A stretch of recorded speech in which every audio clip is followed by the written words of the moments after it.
So I just saw Artemis Fowl, and it's pretty foul. Now you may be wondering why I'm talking like this. It's because everybody in this movie talks like this. And sometimes they forget how they're talking, and then they go back into talking like this for some reason or another. Yeah, honestly, this movie's pretty bad. This is not a property I've had a lot of investment into, but I did read a couple of the books as a kid, so I kind of wanted to see what the film version would be like. And yeah, there's a reason why this was just dumped onto Disney+. It's pretty bad. So it's basically about a boy whose father gets kidnapped, and so he kidnaps a fairy to use that ransom to get the piece of ransom that he needs to save his father, and it's awful.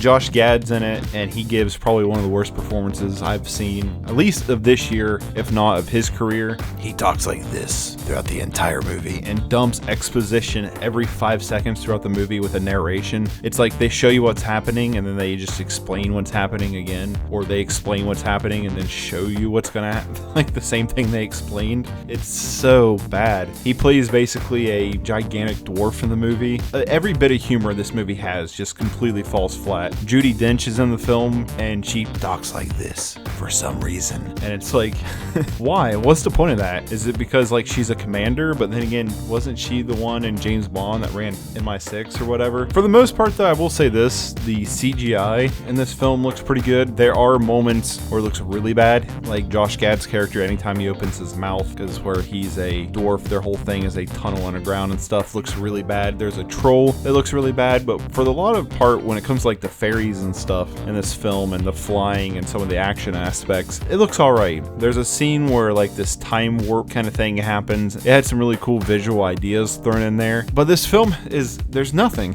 This film has no resolution. It just literally sets up for a sequel that's probably not going to happen because this movie is probably, according to the reviews anyway, bombing like crazy. So you get no payout, you get no resolution with this film. It just leaves open-ended because they wanted to do a sequel. So you get nothing from this movie at all. No offense, but the lead who plays Artemis, Ferdia, I think is how you pronounce his name, was really bad. He just delivers his dialogue, like reading it off of a script, and that's it. For a movie that's an hour and a half, this is probably one of the most boring and slow-paced movies I've ever seen. It even has these big action set pieces, kinda, but it's just so boring. And like I said, nothing happens. You feel almost like you get an incomplete story here. Like you got the first part of a full story. You get nothing. I mean, there's just no resolution. That's what I can't wrap my head around. I've never seen a movie that literally feels like the first episode of a miniseries or like a TV series. Like this is supposed to be a movie. Like if they don't make a sequel, there's nothing. It sucks.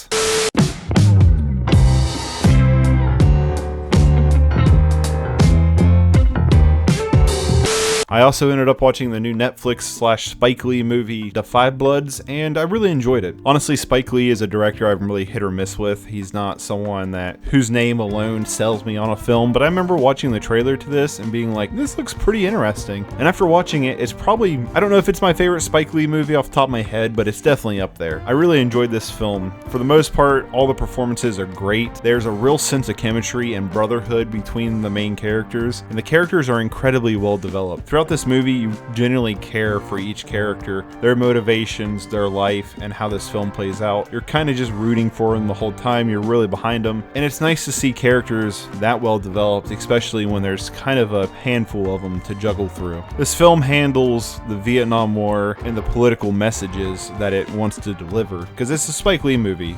You know there's going to be some politics behind it and some civil rights, and this film definitely has it, and it handles everything really well. Visually, this film looks great. The cinematography is amazing. I really love the color grading they went with. They went with a really high saturation, and it bounces between different aspect ratios and different times periods. Like when they kind of have these like flashbacks to Vietnam and stuff like that, we go to a 4:3 with extra saturation, blown out contrast, kind of gives that really grainy old school vibe to it. And one thing I really liked was when it did go to these flashbacks, they had the older actors playing themselves. They didn't de-age them or or anything like that. They just had the older actors play themselves, and I feel like that was a really cool and unique idea that kind of made those parts stand out as like they never were able to move on from that, like they're still in that moment. But this film isn't perfect. For me personally, and this is I guess just a personal nitpick, is the film kind of goes a little over the top toward the third act of the film. For me, I kind of wanted this film to stay smaller, more grounded, and more emotional, and while it never really loses that emotional connection, it does kind of get overblown and go over the top toward the end. It loses a lot of that grounded feeling, and it kind of didn't go in the direction that I was hoping the story would go into. But I guess doesn't really mean it's a bad thing. It's just something that I was kind of taken away from the story because I didn't want them to head in this direction, and they did it. So that's something that I think is going to be a little bit more opinionated. But the one thing that really drove me nuts through the entire film was the score, the original film score. This film uses some pieces of radio music, like well-known music, and it works really well. But the original like film score to this is super distracting. Every time it was played, it took me out of the experience. It was obnoxious and blaring and just overall kind of cliched, and it really kind of took me out of the experience. And while I really enjoyed it, I don't know if I'll ever come back to this one anytime soon. I don't really get much of a feeling of wanting to rewatch it, but I really did like it. I would definitely recommend giving it a watch. It has some really great moments, some great characters, and like I said, out of Spike Lee's filmography, it's one of my favorites from him.